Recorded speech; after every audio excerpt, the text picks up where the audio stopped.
Okay. No, he said Yep, there's no. no mic over here, so Okay. just give him a few That's seconds. perfect. Okay, so, let's, call the order. Here live from SoCal. Okay, is there public comment for closed session item only? There's nothing on text and we don't have anybody that's attended physically. Okay, There, last I checked, there was not, I'm bringing it up right now, there was no one on email. okay. Linda, roll call, please. Trustee Rodriguez. Here. Trustee Jackson Miller. Here. Trustee Isaac Gonzalez. Trustee Friedman. Present. Trustee Donner. Present, Thank you. thank you. And now we will convene to close session. Right, I'm so sorry, they're just Oh. came in a public comment. for closed session item or for public comment, later on in the meeting? Later on in the meeting, I Yeah. apologize. Okay, that's fine. No, that's fine. So nothing so we're gonna go ahead and shut everything off, George, and go into closed session. Okay, Sure. I'll see you back. Sure.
All right, Do you want to do that again? sure. That was rehearsal. Okay, we're ready to go. We call this meeting to order. First thing we're going to do is we're going to have a moment of silence for David Hughes, and I'm going to pass this over to Scott. Thank you, President Ted. Dave Hughes was a longtime district employee who passed away over the weekend. He was more than an employee. He was an institution in our district, and many people in our district family can tell you stories of his generosity of spirit and just the time he took. One of the things that always just impressed upon me how much he believed in supporting students, that he would literally get letters that people would want to submit to his personnel file, saying how much when he was a bus driver, he showed extra effort and attention to support students.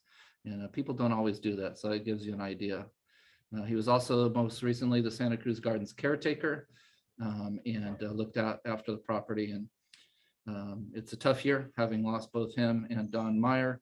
We'd like to take a moment of silence in honor of longtime district employee Dave Hughes.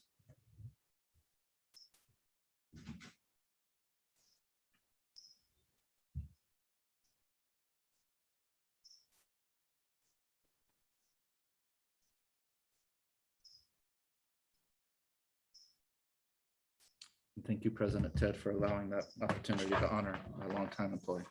Thank you. Okay, let's move on to the Pledge of Allegiance. Mr. Broadhurst, would you like to introduce our pledge leader for tonight? Yes, I'd like to introduce a wonderful representative of the New Brighton student body, and that's Maria Talavera. And she is going to lead us in the Pledge of Allegiance and then read the mission statement. She's an outstanding representative of our student body. So happy that she's here. Please stand.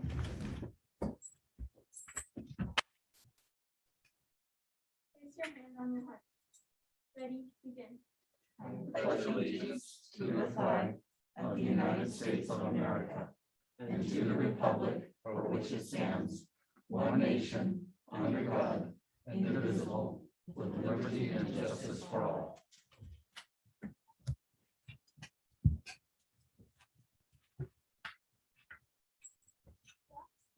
Parents in the community share the responsibility for each child's success. We are committed to ensuring that each student develops the skills and confidence for lifelong achievement and is prepared to make a positive contribution to our world. Thank Very you. well done.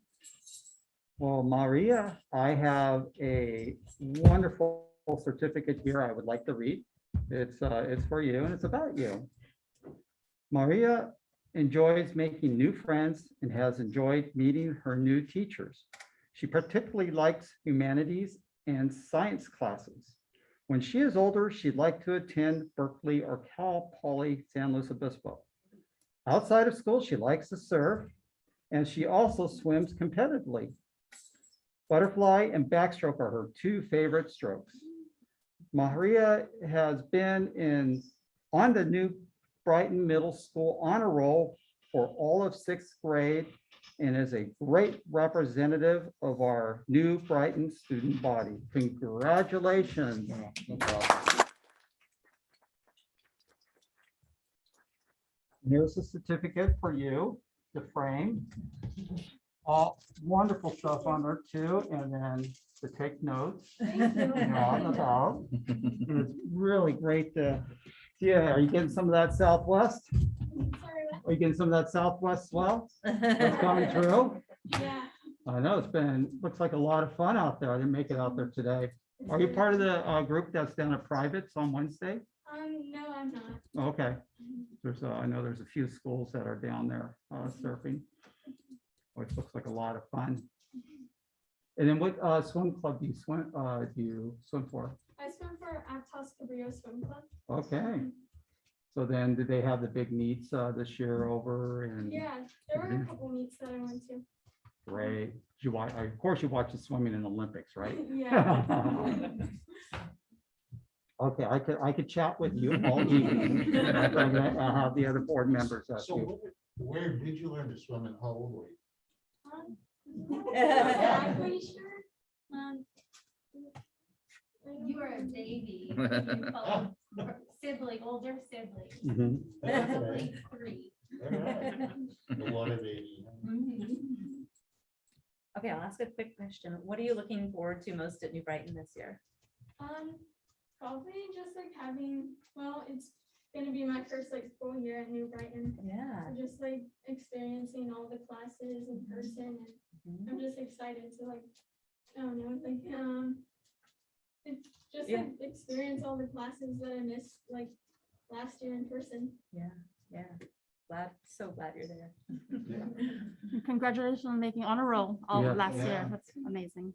Thank you.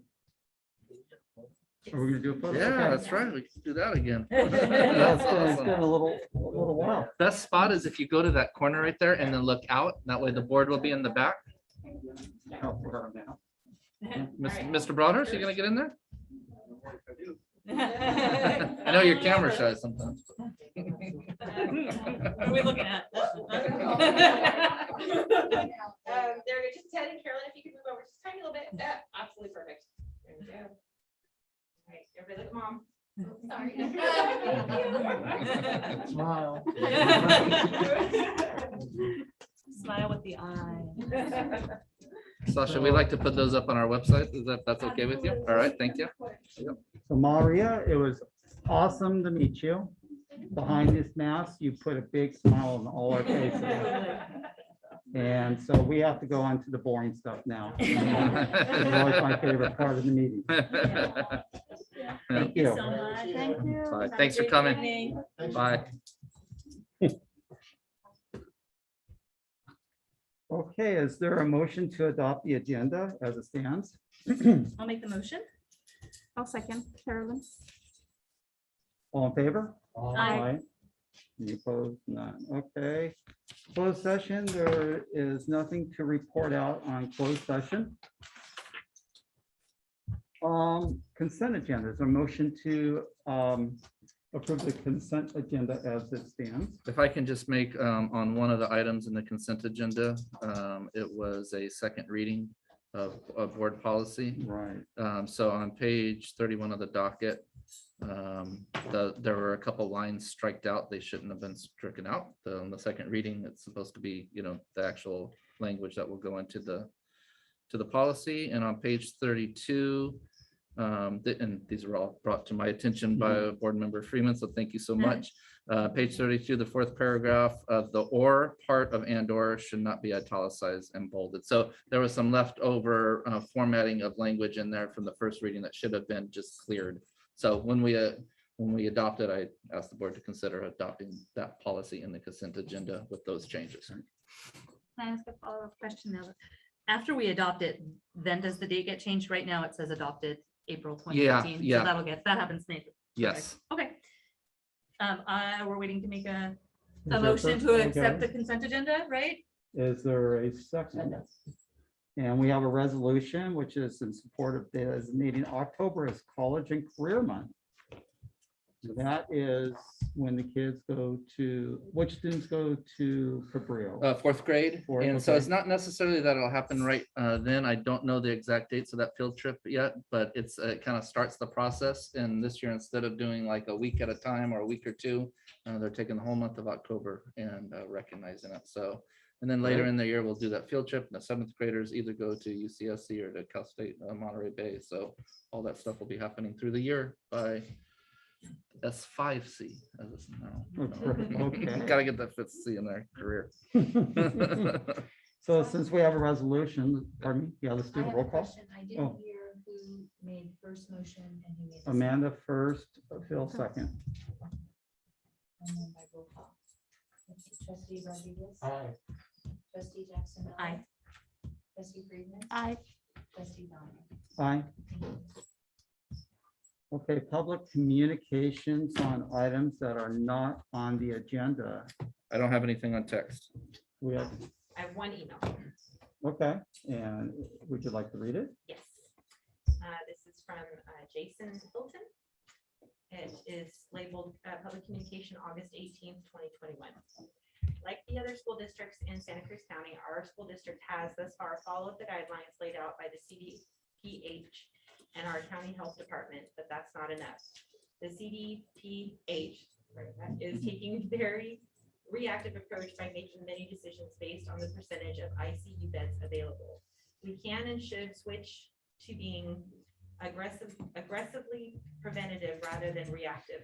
There are many great precautions already in place, and each one of these works better in the presence of others.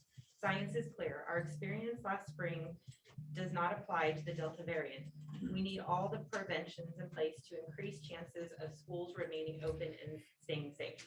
At a minimum, our schools should expand the existing mask mandate to include in outdoor areas of campus.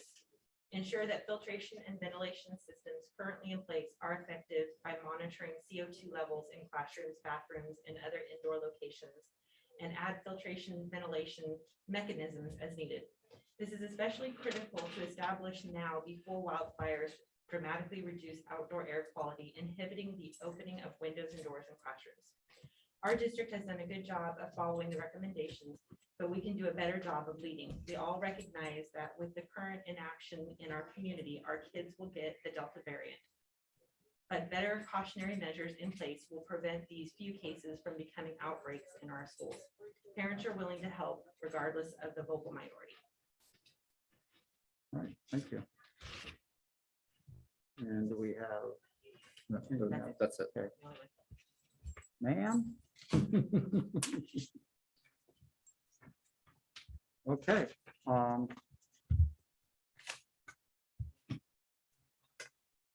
Next, we're going to move on to public hearings. We have two public hearings. Let's start with 6A, and that goes to, who does that go to? That's Miss Kennedy.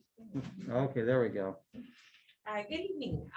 We're going to hold a public hearing regarding the Climate Tech Comprehensive Infrastructure Modernization and Sustainability Service Agreement. The one we're trying to come up with a good acronym for. Yeah, there we go. This public hearing is being opened based on the contract that we will be entering or the board will be voting on about the contract and resolution as a later agenda item. We also have Tyler and Rob from Climate Tech in the audience if the board should have any questions during this item or our future item. Okay. With that, let's open up the public hearing. Thus far, I don't have any public comment through text. Nothing I need. Okay. Safe to say, we'll move on to 6B. Oh, close. That's right. Forgot to close the door. All right. 6B comes to me, and that's a public hearing for SoCal Education Association Joint Collective Bargaining Agreement. And so we'd like to sunshine and get negotiations underway. So we have some tentative dates as long as we get this approved tonight. SE is represented here tonight by Mr. Brian Boyce. And the articles that we plan to open on, jointly collaborated on, these 5 articles are the term of the collective bargaining agreement, because it's a 3-year term and the term ends at the end of the school year. The hours of employment, class size, employee and school safety, and of course, compensation. So we've jointly decided that we want to open those 5 articles and would like the board's approval to negotiate on those. And of course, before we'll see if there's any public comment on that. Okay, let's open up the public comment. And at this time, there's nothing on text. No email. Oh, No, we don't. okay, all right. Safe to say, let's close the public hearing on 6B. All right, let's move on to standing reports. Michelle. Good evening, Yeah. everyone, and welcome live and in person. Very exciting, I have to say. I think most of the items that I worked on over the last few weeks will be talked about in the later agenda items. I just like to add that I was able to be stationed at New Brighton this year for the first day of school, as Scott, I'm sure we'll talk about with you the board later. And I had such a great time, both in drop off and release time. I got to be the safety crossing guard in the parking lot. I got my little signs down about moving forward. It was great. I thoroughly enjoyed it. And like I said, well, later agenda items I've been working with Planetech. We're working on closing the books. Oh, I did want to let the board know, Kathy G is very excited. We started Domino's Pizza this week, and it has been a huge hit, especially at the middle school. She was over 250 lunches, which she hasn't seen in years and years. So they are over the moon excited for Domino's. So just a shout out to Kathy and her crew. Right. Thank you. Jessica. Good evening, everyone. Again, it's great to see you all in person, as Michelle said. It's just great to have this room available to us and for us all to be together. This year has started great. I too was able to be at a school on the first day, and I was at Soquel Elementary. I was at the back gate greeting families and kids onto campus. On that same day, I was able to visit every single classroom on campus, and I just saw such great learning happening from the very first minute. Happy kids, happy teachers doing great work, like always. I've been able to visit the campuses over the past 5 days.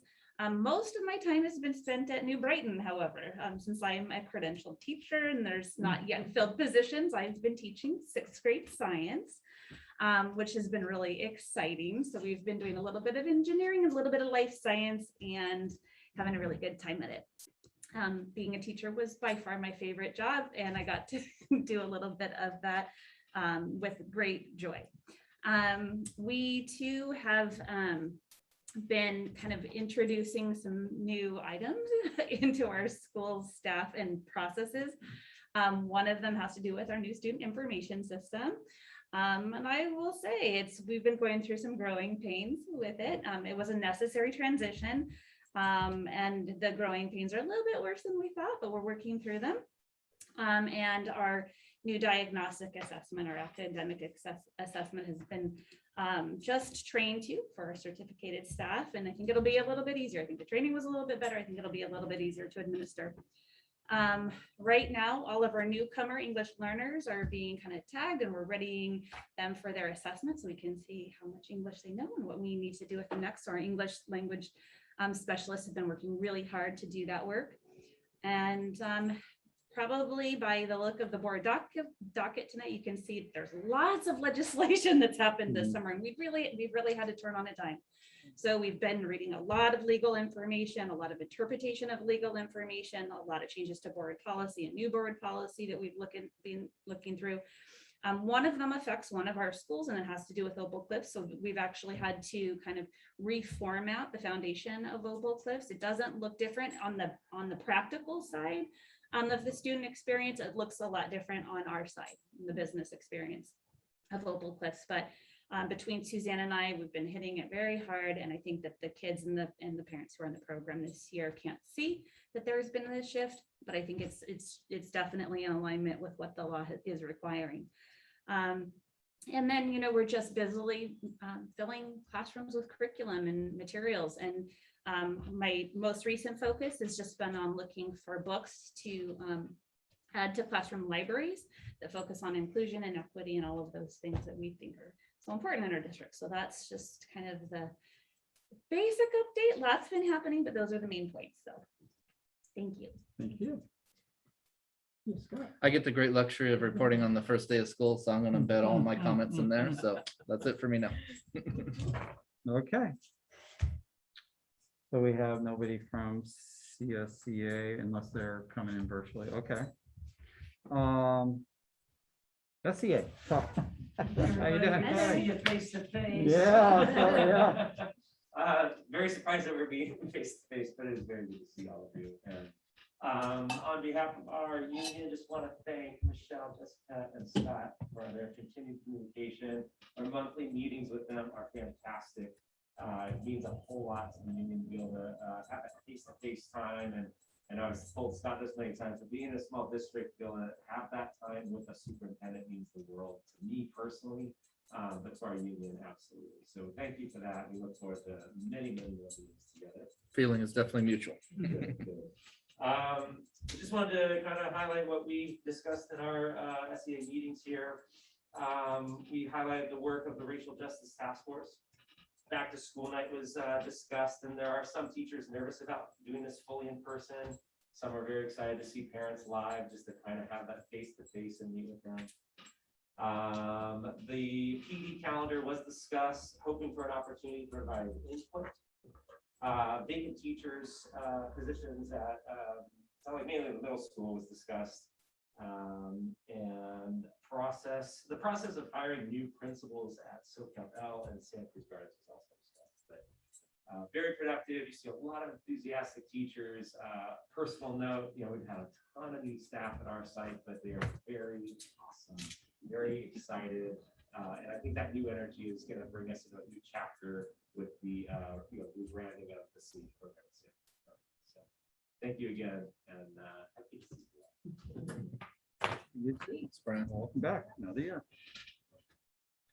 Okay, trustees, anybody want to jump in?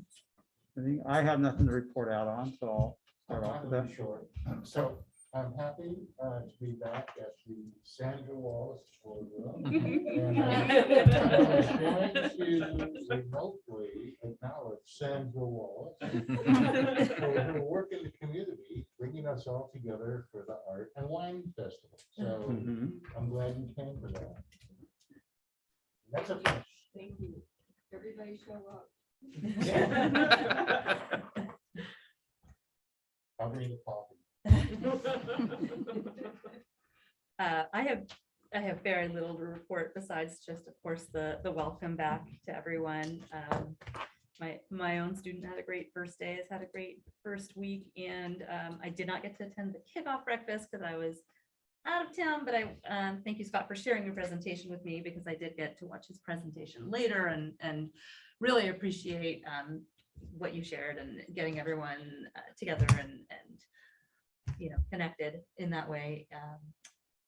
And the burritos. And the burritos are always critical. And I mean, this is a family, and families have their traditions. So thank you. Well, it's great to be back in person.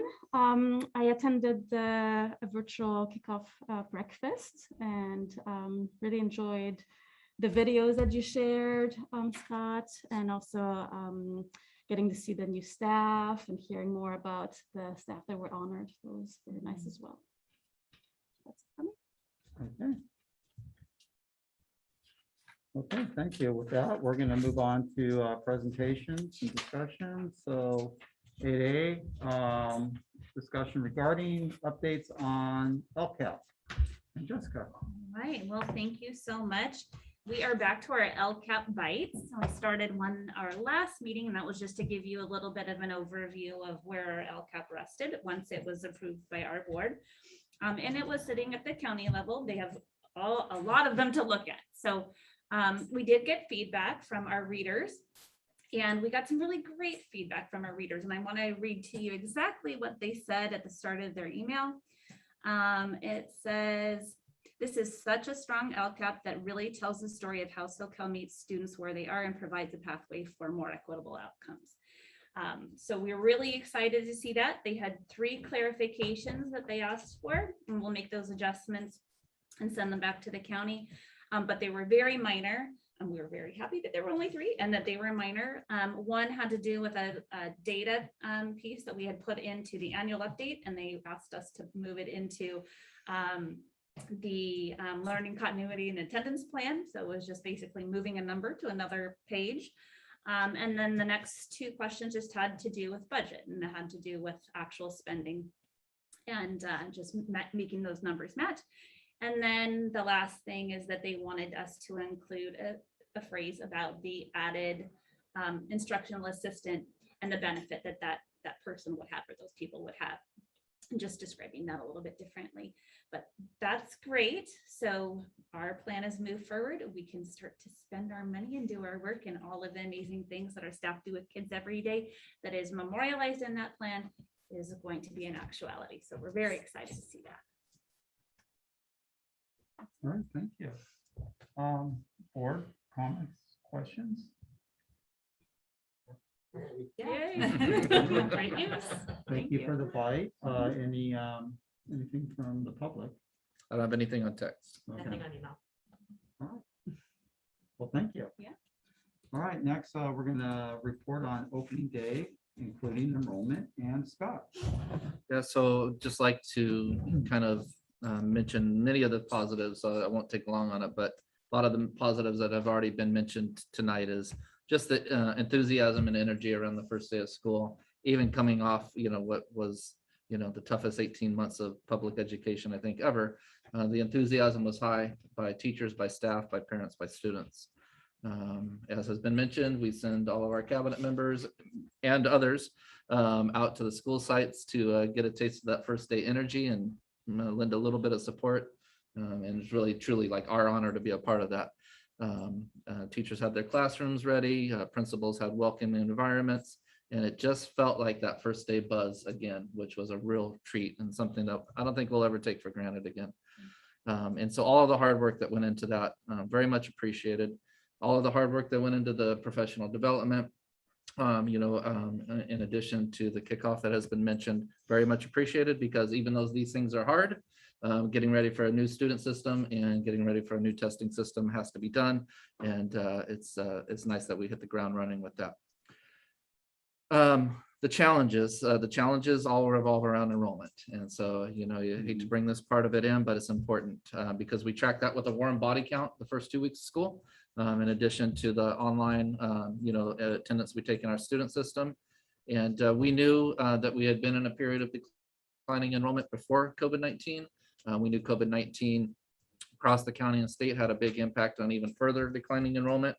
And so we were projecting low, and it came in lower than that. And so that's a difficult pill to swallow, but one that we continue to monitor and plan for the worst and hope for the best. So we thought we would come in a little bit over 1,700. The warm body count right now is below 1,700, and it's at 1,686 as of today. So a little bit higher than what it was at the time of the publication of the board docket. So that's good. It's trending in the right direction. Maybe not trending quite fast enough, but at least it's trending in the right direction. There were some folks that and this is always a risky thing to do because I might miss somebody, but I'm going to take a chance on it anyway. And I want to acknowledge some people because it's been mentioned tonight that if you think about this coin, dual-sided coin, one of the challenges is that there's a side of the coin where we're not completely staffed. And that's been a challenge again across not only our district, but county and state for a lot of reasons. But one of which is with the additional COVID relief monies like the ESSER funds, more and more new positions are being created, right? And so people have more and more opportunities, which is great in and of itself, but it's kind of, siphoning off some of the folks that would have served in our classroom. So we had a couple of vacancies at New Brighton, and we started the year with some vacancies at Main Street. So that's the challenging part, and one that the one thing I would like everybody to walk away with, it's from no lack of effort from our human resources department. Our big human resources department of 2 have just been rock stars, Sandy and Sandra, and constantly working to fill those positions. And so that's the challenge part of it. But you mentioned before a family approach and how our district prides itself on that. And when things are tough, family members step up. And so I just wanted to take a chance tonight as part of this first week report, and acknowledge some folks who have stepped up. It was mentioned earlier, that some of the administrators have, and that's always appreciated. Christina and Craig at New Brighton have had to fill in many holes. Jessica taught an amazing science lesson to multiple classes, multiple days, and didn't just go in, trying to cover the class. She went in ready with a rock star, lesson. I'm sure they're asking for her to come back. Eric Olson has stepped up, just to give you an idea. One day we thought we had a class covered, and then the sub couldn't show up. I was walking by over to New Brighton, and who did I happen to walk across? Eric. I'm surprised he didn't turn and go the other way when he saw me coming, but I said, hey, what are you doing right now? Never, never quibbled, said, I will jump in and sub that class in a moment's notice. And so, but, administrators, we expect to rearrange our schedule and do our work at night if we have to, to do that. That's kind of a baked in expectation. For teachers, it's not. And for when teachers do it, it's even more remarkable when you think about the workload that they have to carry and the responsibility that they have to step up and say, yeah, let me figure out a way that I can help. So some folks who have done it, and again, I know I run the risk of missing somebody, and if I do, I apologize, and I'll get them next meeting. And it's not on purpose. It's just trying to get as much of a comprehensive list as I can. So what New Brighton has done is kind of tried to jigsaw things in a way that somebody on, and this is a common practice where somebody on a prep period can help cover. But we've been able to get some folks who are growing into, like we're actually working on the paperwork and getting them where they can be teachers, but they're not quite there yet. So we can have a certificated person in the room with them and then let that person teach. And so some of the folks who have stepped up in that capacity are Andrea Sapacosta, Johan Ryberg, Monica Prestegard, and Erica Marquez. So thank you to all of you. Over at SoCal-L, there have been a couple people stepping in to those positions. We had, at the beginning of the year, we had one teacher, non-school exposure, but that had a COVID issue, and we've backfilled that position with Larissa Kanzler and Diane Bach have stepped in addition to their other duties and stepped in. So thank you to both of you. And then also examples that we've had is Laura Johnson at Main Street. So Laura Johnson was a classroom teacher, has taken on the role of being the RSP teacher at Main Street, which is a huge transition in and of itself. But even starting the year with that new position has said, yes, I will help out with some of the openings that we have or some of the holes that we have. And what a great luxury, for those parents. You think a parent, oh gosh, the teacher's not quite hired yet. And then you see a veteran, teacher like Laura Johnson come in and kind of calms the water. Same thing with Beth Willen, the intervention teacher at Main Street, has stepped in. Intervention's a big job. You're helping all the students who need the most help at the school. And on top of that, she's willing to step in and sub for some of those, openings that we have as we get them filled up. And one that was really special to me is Susie Blackburn, who was the arts teacher at SoCal-L. She's stepping into the role of arts teacher in our new elementary arts integration. But when I put out kind of like an SOS one day that we needed some help at New Brighton, here's an elementary arts teacher, never really has taught at a middle school level, and said, sure, I'll give it a try, and stepped up, with really no incentive to have to do it other than I just want to help. So those are just some real examples in a tough time. One side of the coin, it's tough that we're having to fill these vacancies at a time where we haven't traditionally had to do it. But the flip side of that coin is people stepping up to the plate, and I just can't thank them enough. So that's a little bit of the good, the bad, and the ugly about the first day. And so open up to the board for questions. I guess my question is, where are we at with filling those positions? They're all right on the cusp. Some more on the cusp than others. So Main Street, I believe, is all accounted for. It's really Main Street and New Brighton. New Brighton, I think the last position that we have to fill is one more math position, and there's somebody that we think will be interested. So we're very, very close.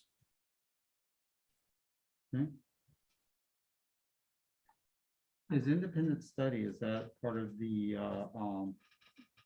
student population? Yeah, so right now, I think the current enrollment at Opal Cliffs is I think 15 students. Is that part of the 1667? Yeah, they all Oh, count. okay, Yep, all yep, right. yep. All right, Yep, they all, that's another way to collect ADA. okay. I'll hop in. My biggest question is the unanswerable question. So we know that you can't answer the question about where are we going to get with Yeah. enrollment. Yeah. So when from your memo in the docket, you mentioned that the new SAGE program at Santa Cruz Gardens has attracted approximately 10 transfer students. When you say transfer, do you mean from other schools within the district? Or- Mostly, yes. I think there might have been one or two inter-district transfers in there, but mostly from intra-district transfers, yes. Okay, that's exciting. Yes, yes. Anything we can do to support the enrollment at Santa Cruz Gardens, we want to do. Yeah. One of the reasons we moved TK over there. Yeah. I appreciate the graph you put in there. That's very, Yeah. that whole picture thing is great. Made me feel only a little bit better in that, like, we can ride this out, there's ebbs and flows, right? And sometimes it's, although 2007, 8 seems like ancient history, it wasn't that far along, that we were below 1700, so. You've been there before. Yeah. And so I mentioned to you, and I'll just for everyone else, so out there in the news world, they're calling this the Great Resignation. So this is going on everywhere. People are quitting. They've had it with the place they were at for the plague, and they won't go somewhere else. Some people just want to do a completely different thing.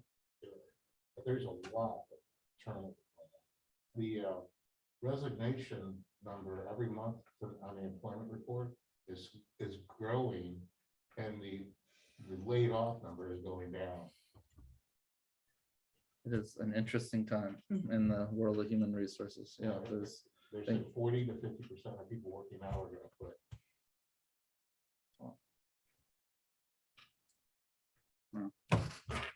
the other thing, if I would just add one last thing, is of course, COVID-19 continues to be a presence in the Delta variant. So we're doing everything like we're doing tonight and masking indoors. And I've been to all the campuses, and I would say it's not an underestimate to say 80 to 90% of people and kids are masking outdoors. And of course, that's optional at this point as per CDPH.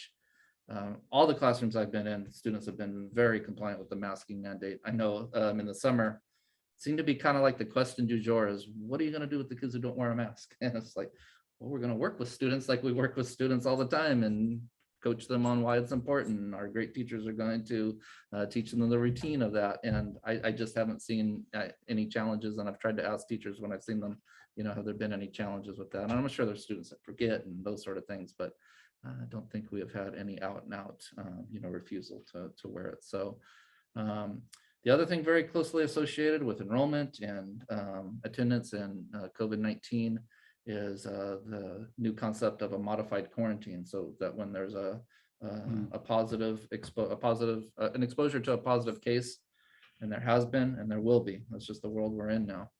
That we have this new tool at our disposal to be able to keep students, rather than have to send students to what we knew as a quarantine, to be able to do a modified quarantine, which keeps them in school, which is something that we can all get behind. There's just some very simple criteria they have to meet. The parents have to agree to hold out of extracurricular activities through the period of the quarantine, and then continue to do the basic things like wear your mask. And then also agree to undergo twice weekly testing. And so we were engaged in that today for the first time as a district. We've had some of us trained to be able to give antigen testing, which is rapid results, 15 minutes. And just got to give a shout out to the County Office of Education. This period of time reminds me very much like when we were dreaming about vaccines, and then we got there and the county office stepped up in such a way to support our educational staff and getting access to those vaccines. Same thing with testing. Testing, none of us educators got into our careers because, we were going to administer, swab testing. But the county office has just taken an approach that whatever it takes to help students stay in school, they're going to step up and fill that void. And so Linda Jacobs, my assistant, Sandy Figueroa, three of us went to training at the County Office of Education last week. We got trained on how to administer them. Of course, our district nurse, Vicki, already knows how to administer them. So when we had our first positive exposure yesterday at New Brighton Middle School, and then later at Santa Cruz Gardens, put a plan in place. We had some county support. Two folks came out from the county office, and then myself and Sandy and Vicki went over and tested. We ended up testing total of 77 students today.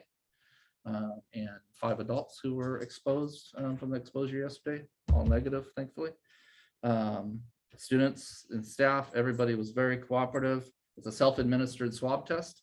And so students couldn't have been more cooperative. Some funny comments along the way, because you can imagine middle schoolers having to swab, but all very polite and all very cooperative. And then same thing at Santa Cruz Gardens, although we did have one positive result at Santa Cruz Gardens. At least we were able to identify that student and get them in what we knew as quarantine, regular quarantine. And so, the speed at which we kind of went from like, could we do on-site testing to like, boom, doing it, moved fast. And again, I'm just very appreciative of the county office, but also, again, appreciative of our staff who, again, none of us went into this business to do this, but everybody is stepping up and saying, I'll take that training. I'll take a box of tests. Next time we have to do it, we'll have that many more people that can pitch in. And so these two ladies here are stepping in. As I said, Linda has already been trained and is willing to step in and help. And so we'll get more and more people trained so that, again, I think the reason that it makes it feel not such a onerous task is because the goal, keep kids in school. If this is the way we can do it, then we'll step up and do it. So that's been a part of our new adventure. Wow. It is an adventure. Keep on going. I have to tell you, I appreciate the daily checkup thing. I did that today because that's what's been going on site. So that was interesting. And then the other one you had about attaching your vaccine card and all that stuff, I did that one too. Great. But you know what, it doesn't require you to actually attach it. Right. So I'm glad you brought that up. So, and that also part of this first day effort, getting everybody on board. Right. So so what he's talking about is that we asked everybody to give their vaccine status for staff in our district. Right. And so if folks who were tested or folks who were vaccinated through our county office, we have those records easily accessible. So we didn't want to put people through one more thing to have to upload that when we have a record of it. But people, about 75% is what we found of folks who are vaccinated, and our staff are vaccinated through the county office clinics. About a quarter did either through primary physician or some other forum. And so for those folks, we don't have the easy access, and we asked them to upload their vax cards. So, and we are just at last count, I think we had 178 people. And we're trying to, Sandy and Allison gave me a list of all employees, and that's at 196. So we're just about ready to have everybody. And then, of course, the new order from Governor Newsom is that all school staff are either vaccinated or submit to weekly testing. And so now we have testing capacity, we know who's who, and we'll be able to make sure it's just one more layer of mitigation and safety. Well, I have no idea how many people are watching online. I know how many people are in this room. I so fully appreciate that we in the county office of ed are doing everything possible to keep kids in school. And I believe the number one thing that the greater community can do to keep our kids in school is for people to get vaccinated. And so I just encourage everyone to speak to everyone, if folks aren't vaccinated and they have the ability to get vaccinated, in my opinion, that is what is going to protect our students the most. That's what's going to keep our kids in school as this Delta variant rages around. And I'm so appreciative, but it also breaks my heart that we have staff members who need to stick swabs up kids' noses. So thank you all for doing this. And but my goodness, I'm so sad that we're here, and I just really couldn't move forward without making the plea that we all, I'm sure we're all on the same page in this room, but for everyone who has that ability to help protect our kids and our staff, now's the time. Thank you. Thank you. Here. I agree. I think we have public comment. I don't have any on text, but there may be some in the public. Yeah. I have a public comment. I just want to say how proud I am of all of you. You are a family. You've always been a family, regardless of who sits up here, who sits over here. It is a family, and I so appreciate the way you approach everything. It's for the kids. We're doing it for the kids. So thank you. Thank you.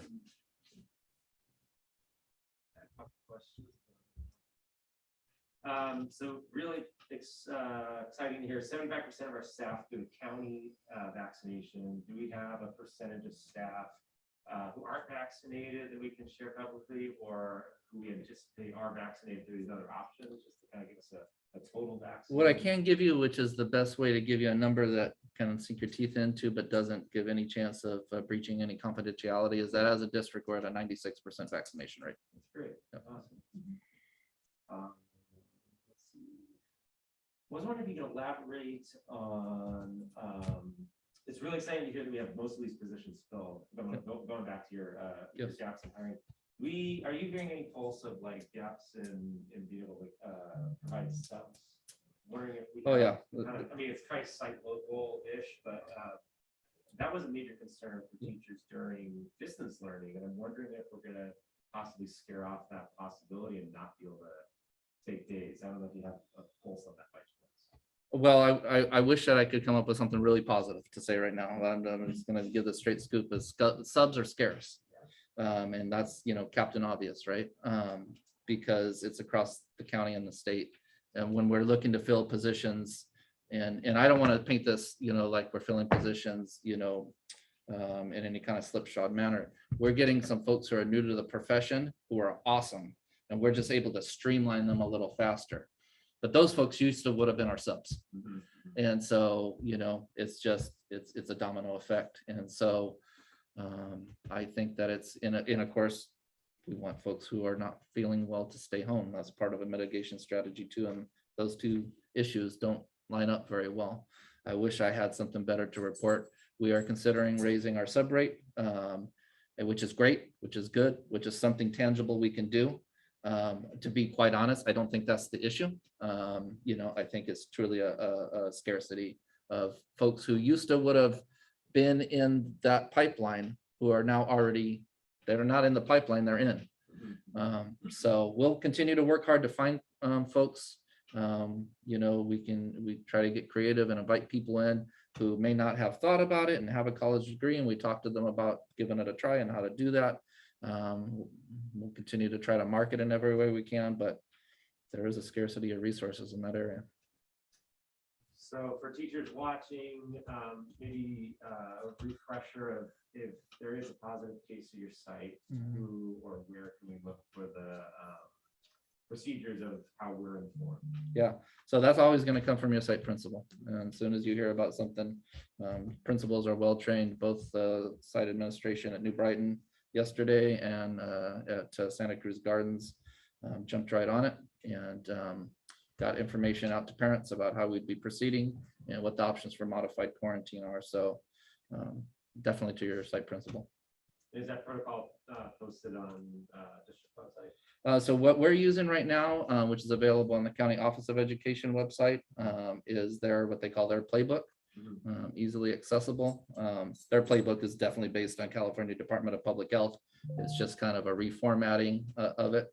And so it spells out all the guidelines down to which letters will be sent home in which cases. You bet. Question, what is the sub rate? All right, right now it's a paltry 105 for the daily sub rate and 130 for long term.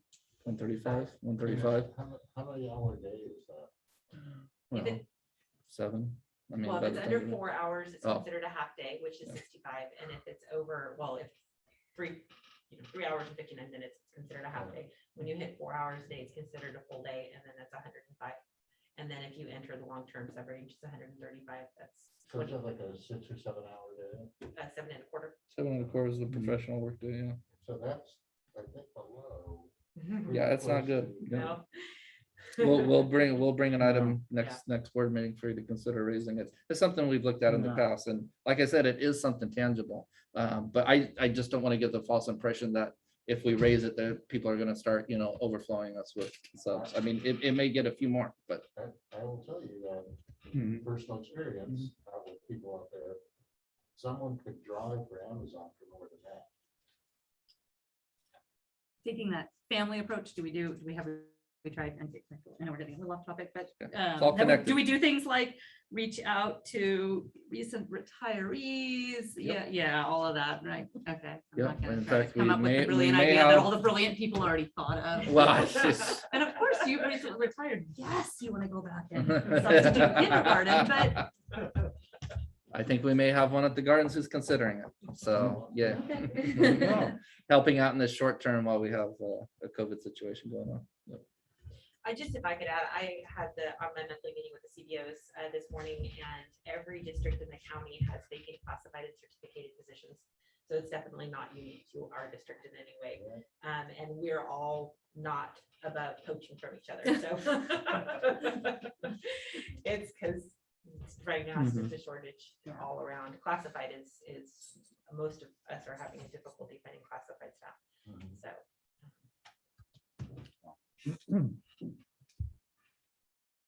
Okay, with that. All right, thank you for the report. We're going to move on to our action items, and first one, 9A, consider adopting a resolution approving, authorizing, directing the executive and delivery of site lease and a lease purchase agreement. Come up with an acronym for that. Yeah. I would just like to say there was no public comment on email regarding our last agenda item, just for. Oh, thank you. Yeah, thanks for keeping us Glad I on asked track for with that. that. I Okay. better check text, sorry. Nothing on text. I have one of two resolutions for the board to consider approving this evening. Our first resolution, the reason they're in the order that they're in is our second resolution would be to enter into a contract with Climatech for our infrastructure upgrade, which the board had heard a presentation at our last meeting, but before we can approve that, we actually have to approve the funding. So this is our first resolution. I've gone through Isom and Associates.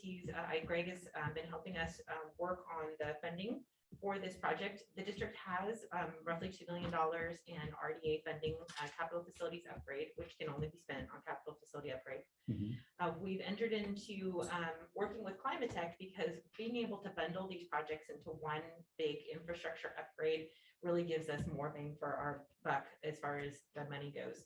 And on that back end, we're taking out a lease purchase agreement for the remaining funds. Roughly right now, there are no numbers in the resolution. There's no attachments. They're still working on finalizing the lender and the funding agreement. So that's why it's blank. It's just a resolution for ISOM to continue that work to find a lender and enter into that agreement. And I can tell you though, what we're looking at is a 10-year lease purchase agreement with roughly $600,000 a year-ish. It's a $6 million loan we'll be taking out. We don't know at this point if we'll draw down the full amount or not, dependent. And then over a 10-year repayment out of our RDA funding. Our RDA is contingent upon a much larger picture of property taxes and other funding that comes through. We're tied into our RDA with Live Oak School District and Santa Cruz City School District, and we'll continue receiving funding until 2033. And we receive roughly 1 to 1.2 million per year for RDA for capital upgrades. So the purpose of the funding now would be to put the project into place and complete it in the next 12 to 18 months while paying the loan back with money that we will be receiving from the RDA. So there's no fiscal impact to the district at all. The bigger picture would be that our modernization funds that we are due from the state will, in the next 10 years, actually come to fruition. And once the district receives those funds, we would use that to pay down the loan and be done with it. So that would be the goal. But if that weren't to happen in the next 10 years, we have a sufficient funding stream to come in till then. So I'll open it up to the board to ask any questions. So I had questions about the exhibits. There's a lot of white space there. Yes. There's those are just the, until we have the actual, so until the board does the resolution, they can't finalize the actual funding. So once that's done, then they'll send us the final documents for review. Okay. Any other comments, or questions from the board? So is the 6 million include interest? It does. Okay, so that's, you're working through ISO. Yes. Yeah. Is this, are we getting a preferred interest rate? Oh, I'm sorry. No, that 6 million does not include interest. I'm sorry. Okay, It's packaged into the full yearly payment, but no, it would be a drawdown of 6 million. so is it a fixed interest rate based on what's going on today? Correct. And do we have a much more favorable credit rating than we used to? I don't know. I will ask Greg. So we check with that, and sometimes we can reduce taxpayers' bond payments. Yes, yes, we can. So just, you know, That would all tie back in there. That would be nice. Yeah. Is there? last Yeah. time. Yeah. So Yeah. after the term of the lease is over, do they then own the stuff? Well, technically, the way it works is this is the same agreement that, or basically it's structured the same agreement that the district entered into about 10 years ago when we went to refinance and pay off the COPS loan. And we used our RDA funding to do the same thing through ISOM. I'm not gonna lie, I may have actually stolen Harley's board doc from back then and revamped it. And the lease agreement is almost exactly the same. What they do basically is what we did through the bond, kind of sort of like a lease back, where they take one of our properties, they use it as collateral, we lease it to them as we draw down on the loan. loan is paid off, then it reverts back like the bond did. So then, the ownership, so usually at the end of a lease, the leaseor owns it. No, we own it, yes. That's just, the leasing part of it comes in with using one of our properties as Gotcha. collateral, in essence, if you want to make it like down basic. And the RDA funding, it is like as 100% given, predictable. Yes, we would definitely have that money. Would it take some kind of like huge unforeseen calamity to not get the RDA funding we're Correct. expecting every Yes. year? Right before Harley retired, we met with Edith Driscoll through the county. We did a representative from City Schools, a representative from Live Oak. We all met, talked about how that would tie back. Mainly and specifically, Live Oak is paying back their COPS loan with their RDA funding, which ties us all really into it together. And so we received a significant amount of that RDA based on that. I am not going to lie, I am not as familiar with RDA funding as I probably should be. I know districts receive it. Our amount that we receive is pretty substantial. It's what we used to upgrade the gym last year. So, and it fluctuates from year to year, as that's why I say around 1 million. So this year we received, I believe, 1.3. In the past, we've received around 800,000. So it can fluctuate from year to year, but it will be there through 2033. And just so, I mean, I know, I believe Ted was, President Dogman received a letter from the County Office of Education. We have to submit documentation to the county so that they can review our request for a non-voter debt. And so they've reviewed that, and they don't technically approve it because it's not within their purview to approve, but they agree with our financial standing that we are able to pay the loan back.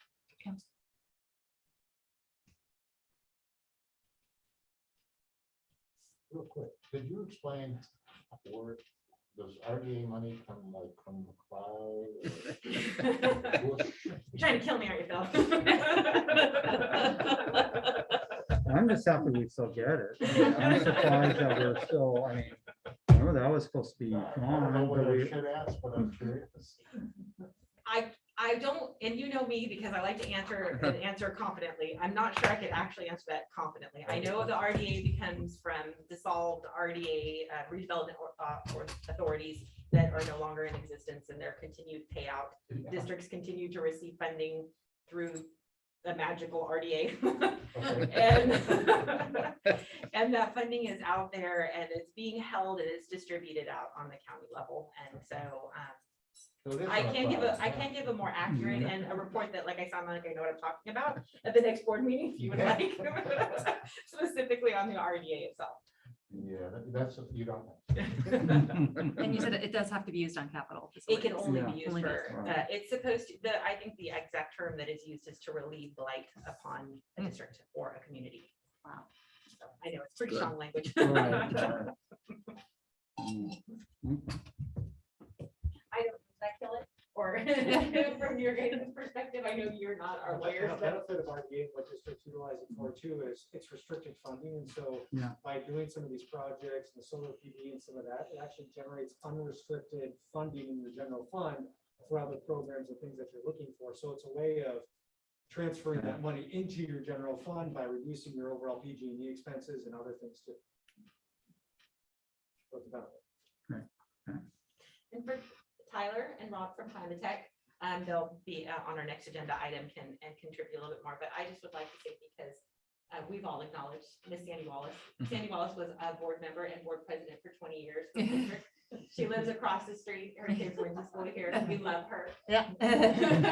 We all help her with the Capital Art and Wine Festival. Thank you for that. Yes. Had to say it, sorry. Right. All right, back on track. Okay, so all good with us. Anything from the members of the public? before Nothing I on call for text. Motion? Nothing on text. Frozen? No, we're good. Nothing on public comment. Okay. All right, so is there a motion to adopt the resolution for approving, authorizing, directing executive and delivery of the site lease and a lease purchase agreement? I moved. Phil first, second, I'll second. Carolyn second, roll call, since it's a resolution. Trustee Rodriguez, Aye. trustee Jackson Miller, Aye. trustee Friedman, Aye. trustee Donnelly. Aye. Right, Thank okay, you. let's move on to 9B, to consider adopting a resolution to make certain findings and approve agreement for energy conservation services with Climate LLC. Again, I like to make my resolutions as long as possible. No, yeah. Tonight with this, the resolution that the board would be approving tonight would be for us to enter into an agreement with Climate Mhm. Tech to run the project that was just outlined in the resolution the board passed for the funding. I'm going to turn it over maybe to Rob and Tyler really quick if you guys wanted to say anything about the contract itself. Just appreciate the opportunity to work with your district and to help with its remaining infrastructure needs and generate some, much needed general fund relief and really standardize on some of the technologies out there and bring you guys up and help with some of the, ventilation and filtration and some of the other things that were priority for the community.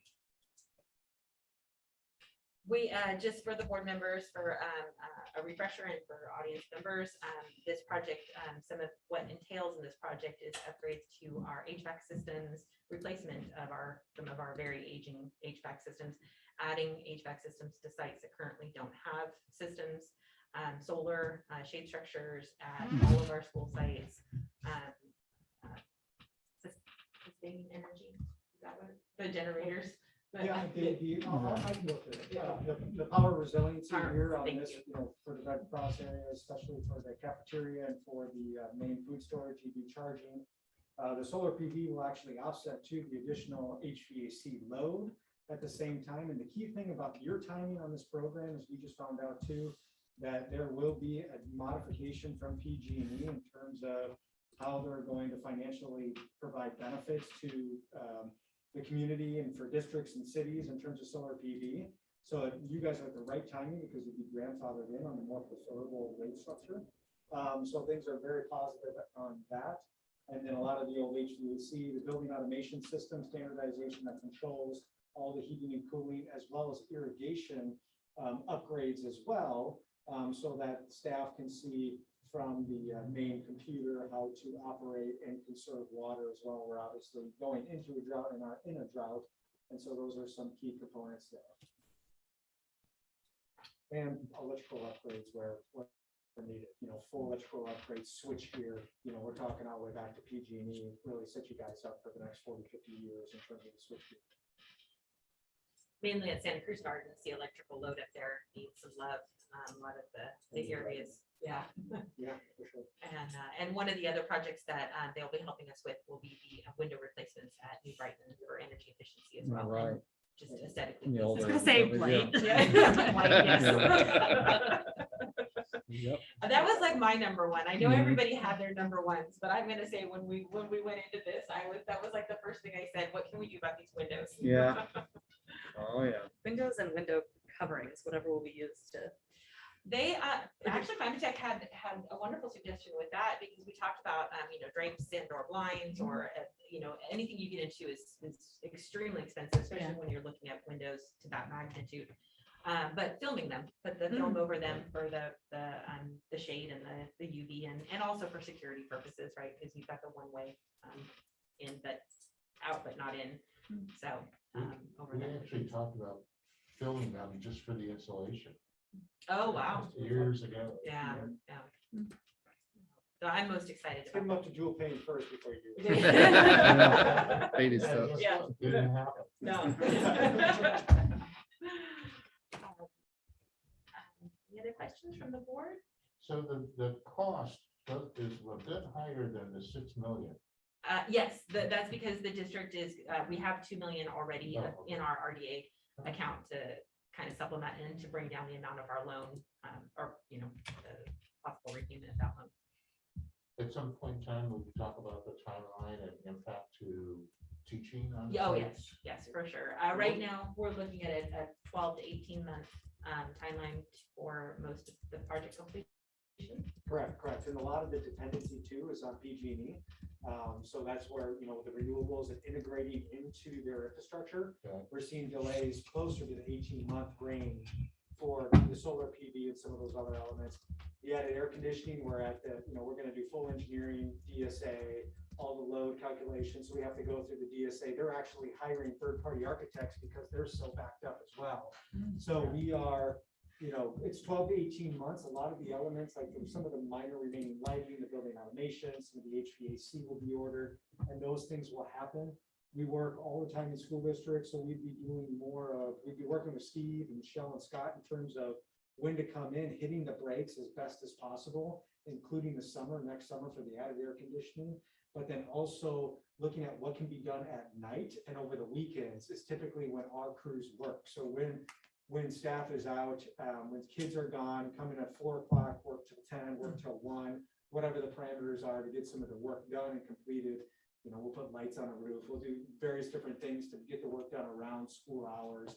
So it's not inhibiting the classroom, which is, the importance of everything that we're doing. One of the nice things also too about this project is it's not a steel concrete, drilling for 8 hours. That's Luke Webb, how he feels about that. The trooper of the district. Yeah. So a lot of this work is so inside the guts of our buildings, you don't see a lot of it. And so that was one of the nicer things. It'll keep down the amount of impact on the site itself. So I'll ask the question. So material scarcity and premiums, is that a possibility? That's a big issue right now. Yeah. We have assurances with, our purchasing power in terms of the equipment that's within this right now.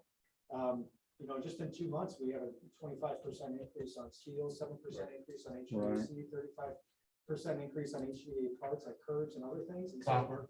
the great part about this, in this inflammatory market of construction industry, this is a design build project. So the 6838 project for all the scope that we have included, that's the price that we got to stick to. So we need to start purchasing, designing, because the prices are going up. And could something happen? We just like the unknown, right? We don't know what the future holds with some of the scarcity elements, but in terms of right now and the commitments that we do have, we're good. It might be longer timelines, and obviously the price has increased just with everything that we have, but it won't increase after we approve it. So is it worthwhile to buy now and just sit on it? Store up your garage with all the HVAC. So I don't know the FBI might. I don't know. But, Yeah. but, just like the PPE equipment, way back in the day. Yeah, way back. Okay, well, you guys have a handle on it. That's a good question too. Yeah, well, I mean, Materials, yeah. side and separate from this project, we're doing a shade structure at Opal Cliffs, one that we've had in the works for quite a while. And so we've, working on getting that project in place and working with Ross on that roster creation. And they've, when they ordered, we were supposed to get it in late August, and that was with a 6-week lead in. And Casey just let me know that we're looking at maybe November, December now, just based on shipping and availability and it's not even for that everybody's out there putting shade structures in there. It's just that they're not available to purchase. So yeah, that's a very big concern of mine. Right. Anything else? I'm just wondering, as a teacher, is there a place for public to access the plan for this? And maybe what the priorities are? Very excited to hear air conditioning. Yes. Well, we did have a presentation. so- Which classroom? I'll tell you.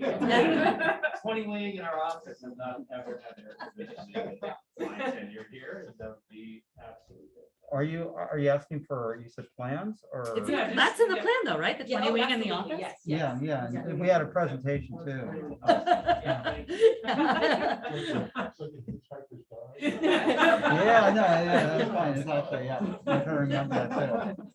I propose that we have a board meeting in one of those rooms in like August when it's all done. Yes. To enjoy the air conditioning. In your room, yes. There you go. We just might have to be, right in a generator bike or something. So that's- To your question, Brian, just the docket includes a scope of work and an exhibit. Also, the last board meeting, Climate Tech did a very in-depth presentation. If you wanted to go back and watch that, it delineates every project in pictures and everything. Thank you very much. Yeah, and yes, that was after the windows at New Brighton. I said, we gotta get air conditioning at the gardens.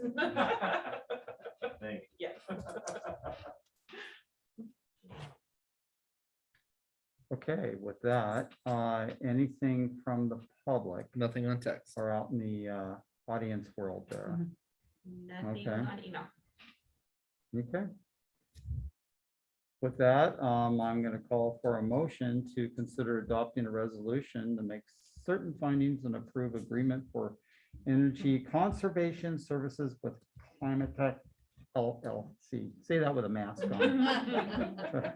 Wow. I'll make Oh, the motion. Thank I'm you. excited about Thank you. it. Yeah, that's really cool. Yeah, great. I'll Is there- second. Carolyn. Carolyn, second. Okay. Roll call. Trustee Rodriguez. Aye. Trustee Jackson Miller. Aye. Trustee Friedman. Aye. Trustee Donnelly. Aye.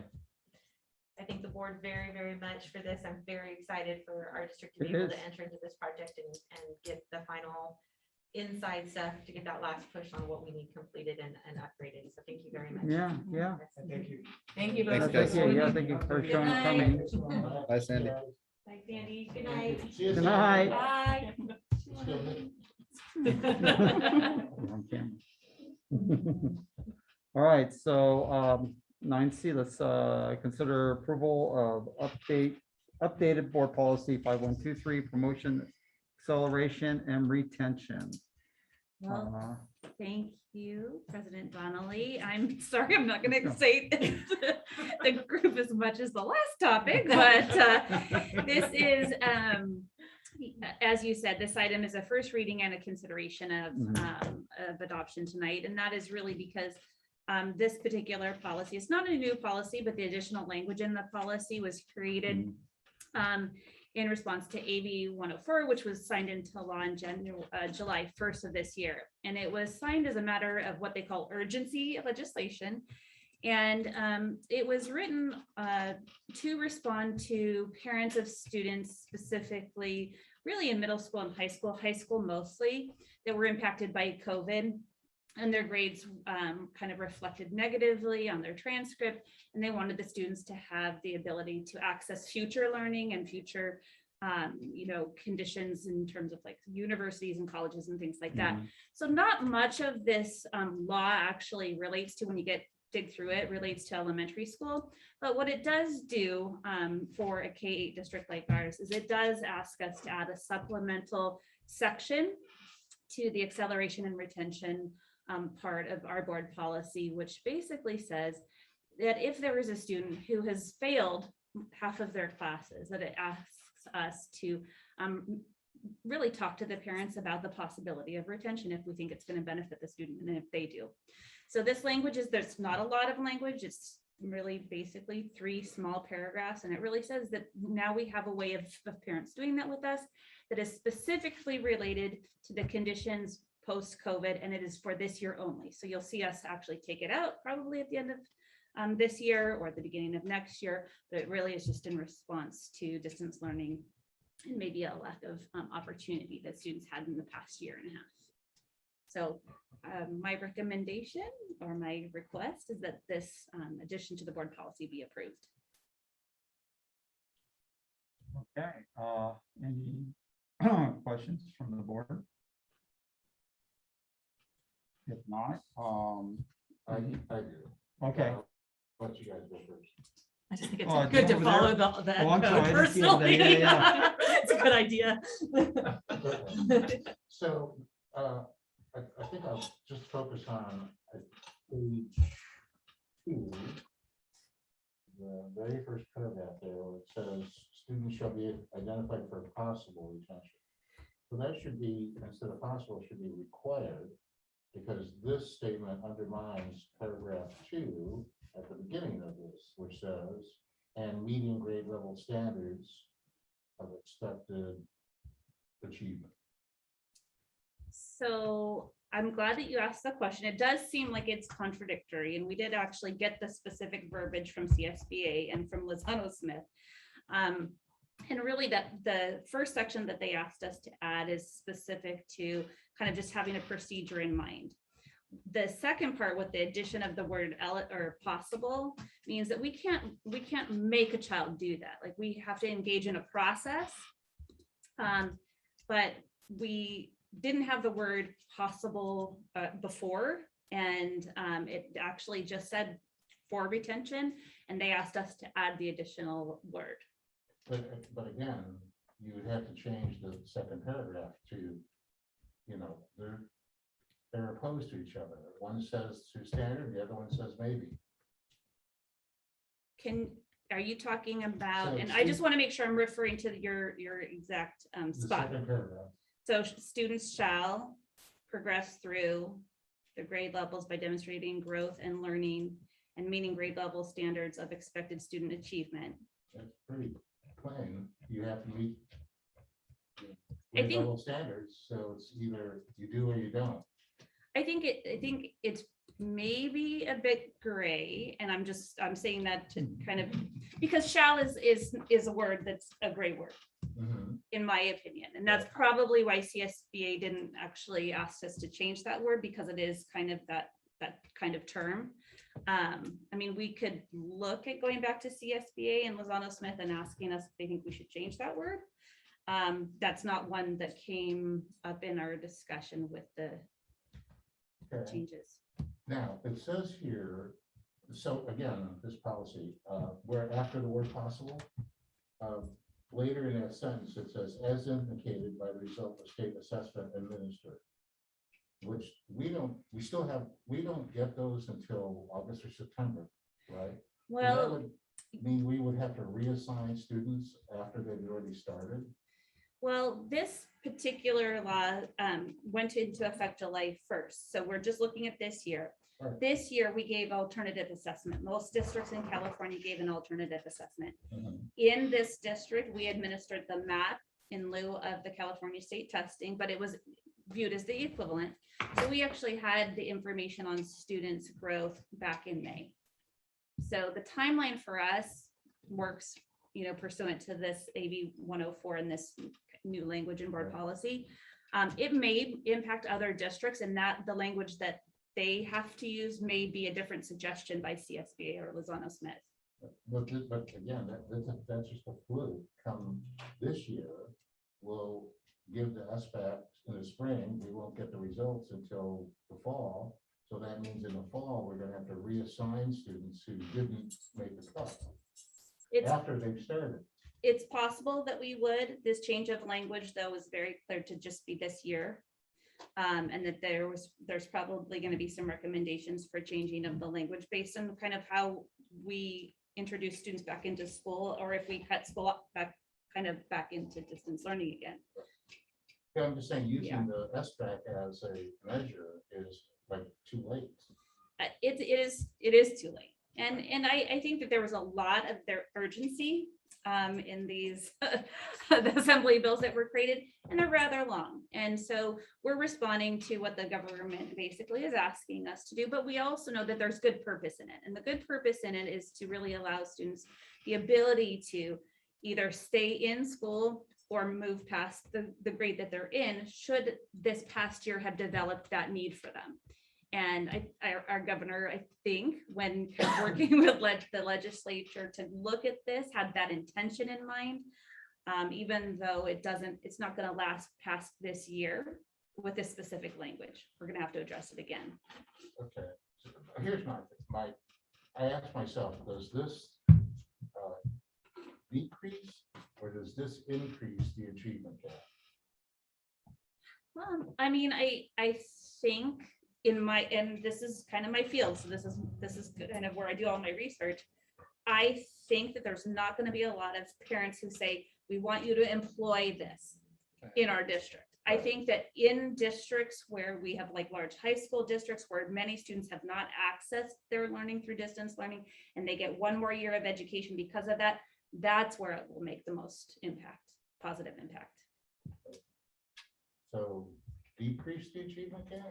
I think it will actually decrease the achievement gap, but take more time. Like it'll take that extra year. So it won't mitigate it right away, they'll have a year to actually recover what may have been lost opportunity or lost opportunity of skill. So my feeling is that when you allow a student to progress, that then if they're not at grade level, that it isn't compatible with FAPE, so it's not an appropriate public education. And if, I don't think it's an equity, I think it doesn't work with equity too, but they're not meeting the student where they're at. We're making them go to the next grade level. Well, yes, I mean, I agree that we are making students go to the next grade level, but we're really basically saying in this particular board policy Right. that we have a process that says we can go either way based on the student need. Now, in practicality in this district, we have a variety of skill sets that students have. The good news is we have great teachers that differentiate instruction and know what to do about that. Not all districts have that luxury. Everybody tries. Everybody's in this business for a reason. But in high school districts in particular, I think this is where this language actually was focused. Okay. Thank you. Sure. So my request is that this board policy additional language be approved. Any other questions from the board? Yes. Just curious how that will be staffed. Does that require funding to have, I think you said extra section and everything? It depends. You know, the law went into effect July 1st. We haven't had any parents actually talk to us about it. Once it becomes board policy, it's possible that we will see parents that'll say, like, we really want to kind of engage in some conversations about it and when it was required. My guess, though, like I said to Phil, is that I don't think we're going to see a lot of it at the elementary level. I think high school districts are going to see a lot more of it. I will tell you that the not looking at math until fourth grade, I think that has to be changed.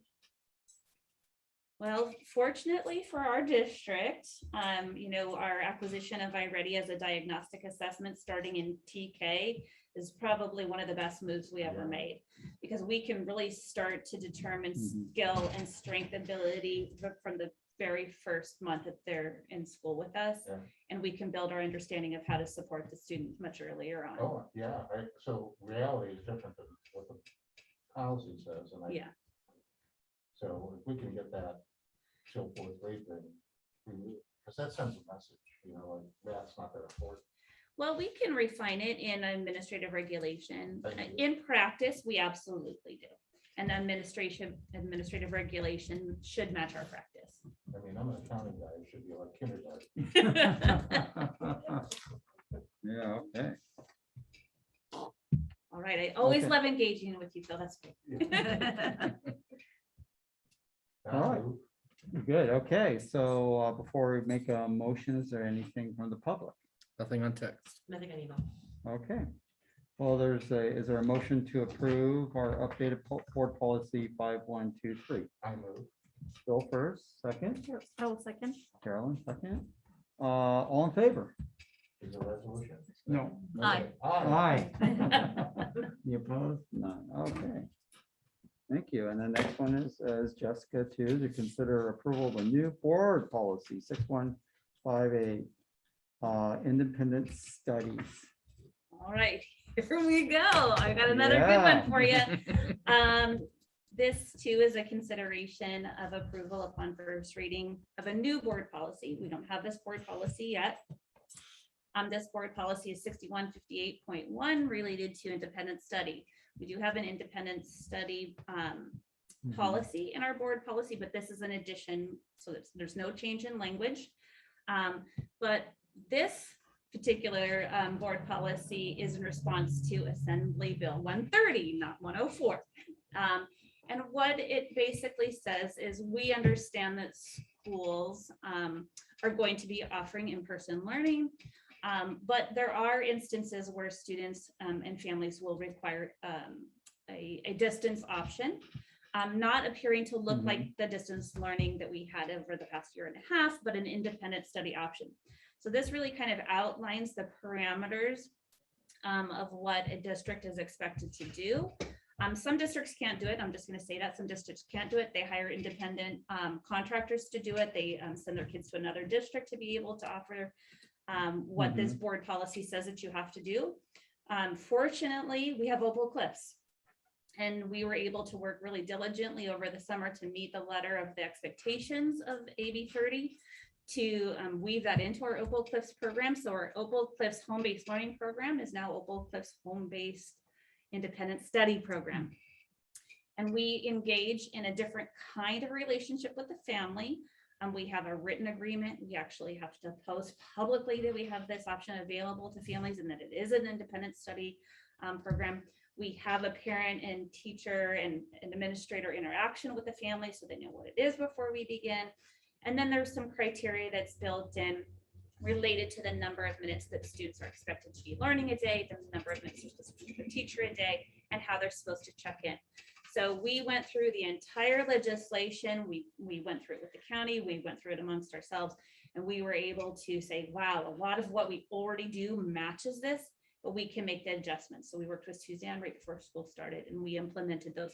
So what we're asking for tonight is to actually establish this new board policy that actually does what we're essentially already doing. Okay, board. Again, agile. Yeah. Yeah, nothing on this, just so incredibly grateful. We have the wheels already in process there with Oh, our yeah, full right. clips, you know? Just how flexible are we if students or families decide that they want to switch to that? Is that a possibility mid-year? Or- Yeah, and actually there's some really key elements to this new law. So one of them says you kind of have to let kids out when the parents want them out, and you have to be open to letting them in when they want in. And we have been pretty flexible. I've talked to almost every single family independently that's joining the Opal Cliffs program this year to talk about that. And what we've talked about is you have 5 days to do that by this new law. But we'd like to talk about it first. A natural break in a child's schedule is a good time, so that it's not just abruptly being in one school Monday and a different place Tuesday and not having, a build up or a preparation for that. But the law says that we'll do that.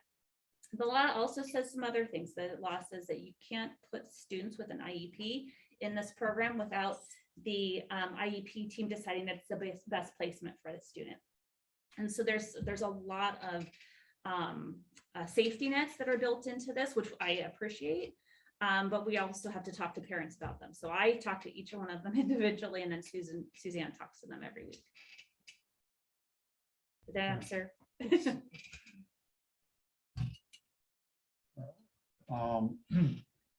Audience, Brian? You have Hey, I'm really happy I came to this. So, I think of my good friend Suzanne Tim, I'm just wondering, is this gonna be, do we anticipate this lasting past kind of our COVID phase of life? Is there gonna be funding for this, or is it kind of specifically for this time? Well, that's a great question. It's something that, we've talked about. We believe that our community is looking for an alternative to what is typical school. And, just kind of practically, Suzanne and I have talked about what project-based learning can look like for families who traditional school just doesn't fit. So I do think that it'll be a place where families will find, a good resting place. Suzanne is a great teacher to do it. And I love doing it with her. So I do think that we're going to have a group of parents who are going to say, gosh, we've actually seen some success with this. We've heard that families enjoy this. They enjoy not necessarily waking up at 8 o'clock in the morning and driving to school.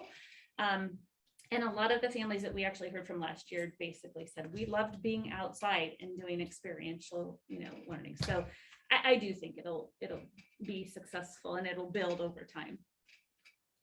And do we have any numbers of how many students we retained in the district because we have that option? I mean, that's something we can celebrate, right? Oh, absolutely. And that goes to the heart of, just to kind of piggyback on what Jessica said, like the program was envisioned pre-COVID. So I think that's really important to remember. And it was an answer to, it was a hole in the district, right? We were losing students to other alternative education programs because we didn't have that option. So Jessica, Suzanne, and Lori Kearney built something out of nothing that filled that hole. And so we do anticipate long-term that it'll stem the tide. I can tell you that there has just been a handful this year. I can't give you the exact number. I want to say just 2 to 3. Linda processes all those interdistrict transfers, and there were a couple this year that were able to say, we're going to decline this one because we have a program. And in previous years, I had to put my hands up and release that student because we didn't. So it's a small number now, but if you think about over time stemming that tide, it's one more number that may get us, to above 1,700 and beyond. Shout out to the operators, shout out to Suzanne. Denham. Yeah, always. For sure. Charter schools bound by the same rule, Yes. so they can't offer distance, right? They have the same laws that they have to the same legal obligations to meet that we do. Some charter schools, this is kind of, it's actually a reaction to what some charter schools were doing. Some charter schools were packet manufacturing in order to get enrollment and money and funding. The way that the law is written that says you can't do that. You actually have to have an interaction with students every day. You actually have to check with them every day. You have to have a weekly plan for them every day. So they have to change their practice. The good news is we don't have to change our practice because we were doing those things. But they can do remote. They can do independent study, Okay. just like we can do independent study, but they still have to meet all the obligations. So if they weren't doing those things before, they have to start doing them now. But they can't have a teacher Zoom a class. They can have a teacher Zoom a class. That wouldn't be independent study necessarily. I mean, that would be a whole different kind of line of thinking. Some districts are doing that, some larger districts where they may have so many students in a grade level and so many families that don't want to come to school. I don't know of very many small districts or districts our size that can do that. And we don't actually have families that necessarily want to do that in multiples. Like we do have some, but a lot of the people that have come to Opal Cliffs have come by word of mouth, from families who were participating last year, or just, they just don't want the typical school setting, or are just, maybe having thoughts about the Delta variant, as we all are having thoughts about the Delta variant. So they kind of cut them in those 3 packages. Thank you. Do we have any families from other districts that are specifically seeking our Do we have 2 program? from Lifewell? Yeah, we have a few. Yeah. So it was nice to see those. That's nice to Yeah. see, yeah. Wow. That's good. With that, is there anything from the public? Nothing on text. Nothing on email. All right, very good then. So is there a motion to approve the new board policy 6158.1? I'll make a motion. Carolyn first, second. I will second. Amanda, okay. All in favor? Aye. Any opposed? None. Okay. And next and last item is to consider approval of the 21-22 board governance calendar. Scott. All right, so this is a document that the board uses to let the public kind of know a big picture of what will be addressed throughout the year. Of course, there's many other items that come up, but these are some predictable, long-term, ongoing ones that can be predicted. I always like to give a shout out and acknowledge that the board developed this tool of community relations prior to my arrival, and I think it is a wonderful tool, and I took the baton and have run with it. And so we produce it a new version every year, just with some tweaks and updates. And the 3 tweaks this year are I'm asking the board to consider moving the community forum agenda approval, so not the actual community forum, but the agenda approving from January to September, so that for better planning purposes, so we can get the date out there, not tentatively, but affirmatively out to the public and let folks know when that will occur. And the educational services side of it, where, as has been mentioned multiple times tonight, we are switching our district-wide assessment from MAP to iReady, and so that is now reflected. And then on the business services side of the house, we have changed some of the language around bond and those projects to our term of the night, the Comprehensive Infrastructure Modernization and Sustainability Program, the SIMS. No, it's not working. Other than that, the routines and procedure, the routines of the board governance calendar are mostly the same.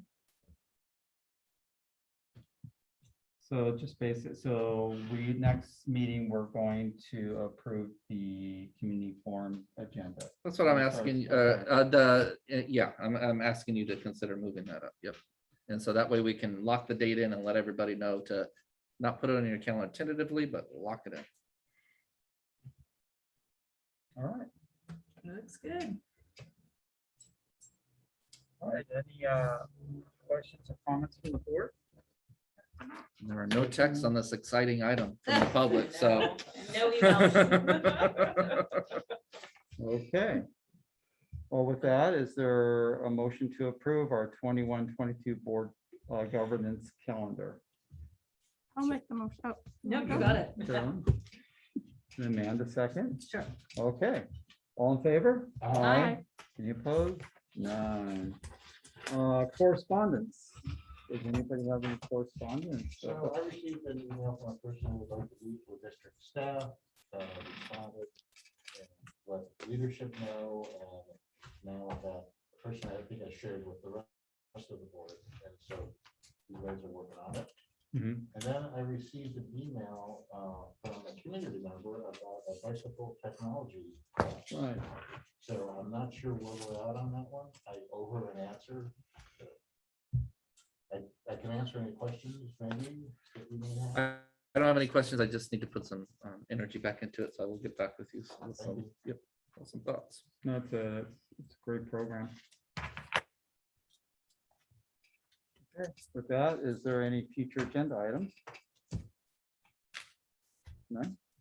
Okay, is there a motion to adjourn the meeting? Bill first, second, a second. long-winded discussion. Okay, all in favor? Aye. Aye. All right. Oh, and this meeting is now closed. Done. Good job. All right. Thank you for you, George.